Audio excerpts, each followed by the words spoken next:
Сәлеметсіздер, мен қазақстандықтар. Сіздерді бүгін 16 желтоқсан тәуелсіздік күнімен шын жүректен құттықтаймын. Еліміздің дәулеті, жеріміздің сәулеті, жолындағы игілікті істеріңіз табысты болсын. Және де еліміздің мәртебесі биіктеп, әлемге шарықтай беруіне деген ыстық ықыласымды жеткіземін.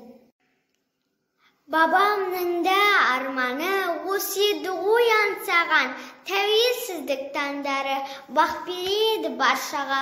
Көк туымды қолыма бүгін берік ұстадым, түсті арман жолына менің Қазақстаным. Тәуелсіздік күні барлығымыз үшін ерекше қасиетті күн. Бірлестіктің, ынтымақтастық пен татулықтың күні.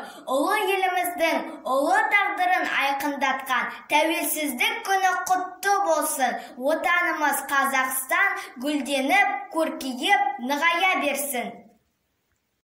Тәуелсіздік алған күн, азаттықтың ақтаңы арайланып атқанды, көңіл толқып шаттанып, қуанышқа батқанмын. Мерекеге шығады бүкіл халық біліп қой, отандастар ұғады, тәуелсіздік ұлық той.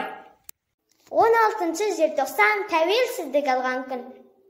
Мерекеге желтоқсан атам менен барғанмын, аралаймын алаңды тәуелсіздік күнімен, батыр Қайрат ағамның суретіне үнілем.